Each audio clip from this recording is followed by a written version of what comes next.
Welcome back, uranium enthusiasts. Today, I'm going to be talking about how separated work units are and have been and will continue to, or maybe not, affect the supply and demand picture of uranium.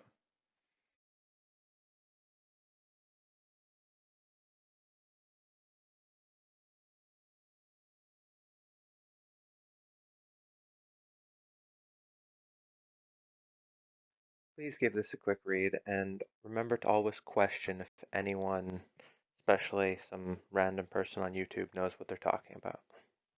Okay, so I want to start by pointing out that I am not the expert on this. I did not originate this theory, and I'm just explaining it to the best of my understanding at a level which would hopefully allow you to understand the theory.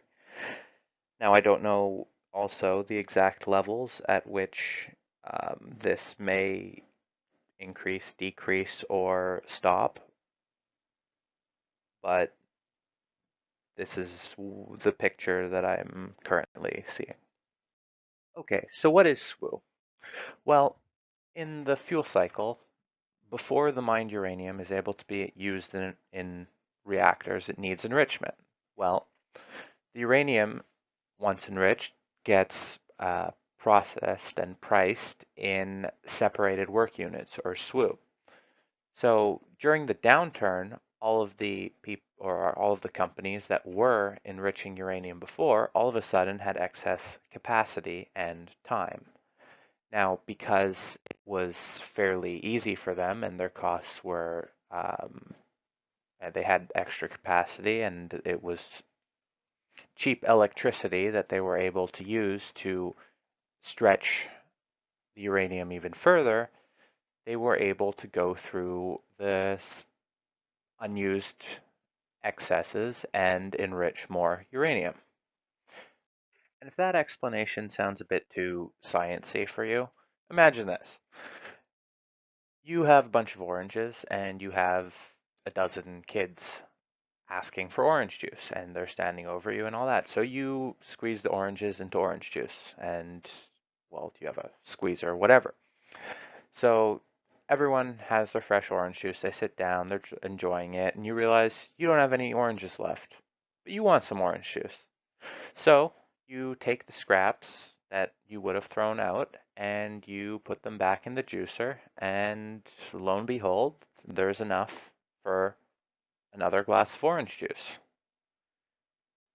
Basically, that, but with uranium.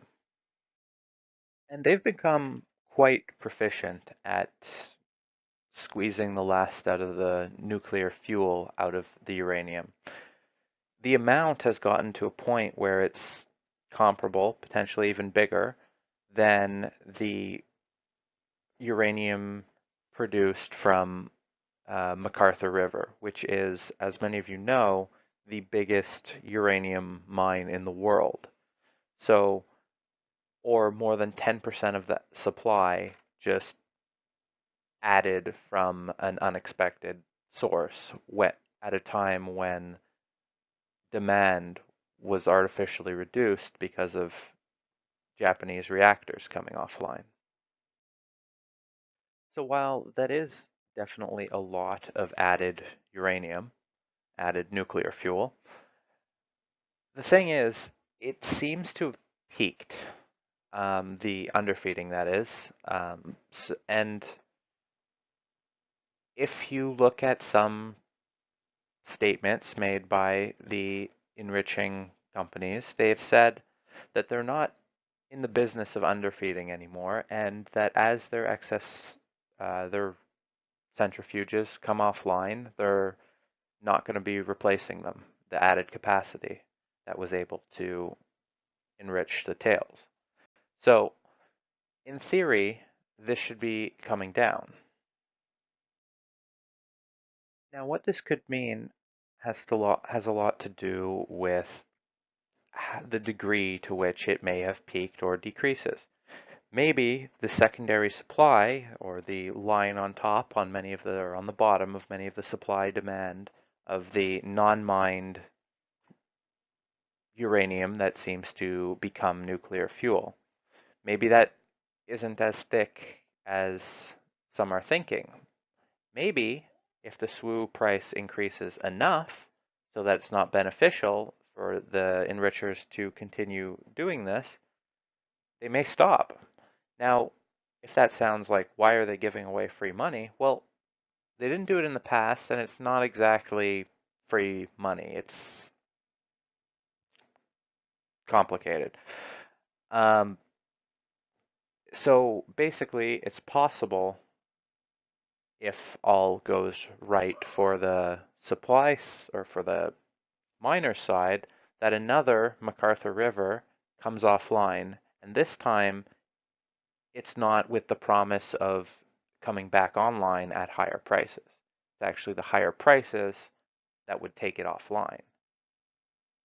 Well, that's all for today.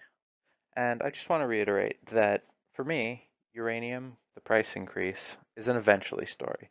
Now, would the decrease of the SWU supply bring this forward? Potentially. But remember, if the price of uranium is $30 in 2 years, you really want to be owning some uranium equities. Because the longer it stays lower, the higher it will likely eventually go. So remember, be patient. As always, everyone, thanks for watching. Hope you enjoyed, and I look forward to seeing any comments or questions in the comment section below. Thanks, and enjoy.